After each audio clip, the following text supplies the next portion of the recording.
नमस्कार। हिंदी आचार्य में इस वीडियो में बच्चों हम फाहियान के बारे में बात करेंगे, जिन्हें फाहियान कहा जाता है हिंदी में। जैसे कि आप जानते हो कि एक बौद्ध चीनी यात्री थे, चाइना से आए थे ये भारत में, और बुद्ध धर्म के बारे में, बौद्ध धर्म के बारे में जानकारी लेने के लिए, जहां पे बुद्ध रहे थे महात्मा बुद्ध, उन तीर्थ स्थानों की यात्रा करने के लिए नालंदा यूनिवर्सिटी में भी ये पढ़े हैं। तो इनके बारे में हम जानकारी हासिल करते हैं। ये एक बौद्ध भिक्षु थे और इन्होंने जो यहाँ पर आकर सीखी भी हैं, बहुत सारी संस्कृत आदि भाषाएं भी इन्होंने सीखी हैं। फिर इन्होंने जो बौद्ध ग्रंथ हैं, यहाँ से ये जो बौद्ध ग्रंथ लेकर गए हैं उनका फिर इन्होंने चीनी में अनुवाद भी किया है। आज भी वहां पर जो मुख्य जो किताबें हैं वो फाहियान की ही अनुवादित की गई चीनी में किताबें हैं, जिनको ऐसा बेस माना जाता है चाइना आदि में।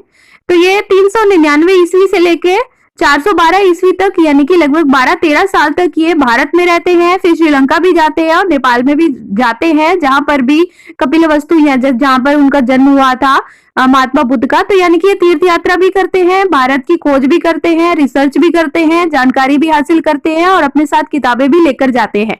और इन्होंने अपनी जो यात्रा है, उस यात्रा का उन्होंने अपना जो वर्णन लिखा है, इसमें इन्होंने चीनी भिक्षु फाहियान की बौद्ध अभ्यास पुस्तकों की खोज में, मतलब इनकी जो बुक का नाम है उसके बारे में, सिलोन की यात्रा के बारे में भी, सिलोन यानी कि श्रीलंका के बारे में भी इन्होंने बताया है। उस समय, जिस समय ये आए थे, उस समय गुप्त वंश चल रहा था और जो विक्रमादित्य हैं उनके समय पर ये आते हैं फाहियान।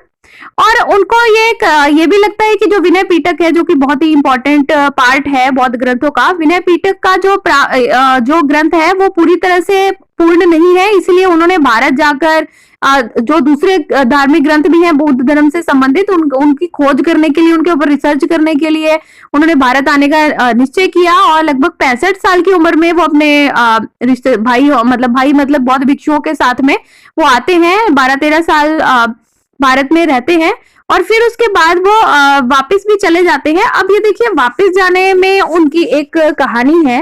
उन्होंने जो अपने बारे में लिखा है, कि अपनी यात्रा के बारे में जो लिखा है, फाहियान बताते हैं कि मैं चाइना में जब वापस जाने के लिए, भारत से जब मैं वापस जाता हूँ, तब मैं एक बंगाल से शुरुआत करता हूँ, जिसे गौड़ प्रदेश कहा जाता था उस समय पे। तो वहां से ये निकलते हैं और एक व्यापारियों की एक शिप पे बैठते हैं उनके साथ में, और 2 दिन के बाद यह जो शिप होती है, यह एक स्टॉर्म में, यानी कि एक तूफान में, समुद्री तूफान में फंस जाती है। और सामान ज्यादा होने की वजह से सब लोग जो व्यापारी आदि होते हैं उनको अपना सामान फेंकना पड़ता है, और जो फाहियान होते हैं उन्होंने भी अपना जो सामान है, जो ग्रंथ वगैरह है, बुद्ध की बड़ी बड़ी मूर्तियां भी थी सोने की, तो ये उनको भी कुछ सामान अपना फेंकना पड़ता है। 13 दिन तक यह जो तूफान है वह चलता रहता है, और जब फिर यह तूफान थम जाता है, उसके बाद फिर पूरे 90 दिन की यात्रा करके फिर वो जावा, जो कि इंडोनेशिया में है, यहाँ पर पहुंचते हैं और फिर कुछ देर यहाँ पर रुकते हैं, फिर वहां से आगे चाइना जाते हैं। और इसी वजह से जो आगे जुआनजैंग ह्यूनसांग हैं, वो फिर पैदल यात्रा करते हैं सिंध की तरफ से होते होते। उनके बारे में भी जो दूसरा वीडियो होगा उसके बारे में हम जानेंगे। अभी हम देखते हैं कि जो फाहियान है वो लगभग 1600 साल पहले आए थे, और जो ह्यूनसांग है, जुआनजैंग है, वो 1400 साल पहले आए थे। उनके बारे में दूसरा वीडियो देखेंगे। और आई किंग है, ये भी एक चीनी यात्री है, बौद्ध भिक्षु है, ये 1350 साल पहले आए थे भारत में।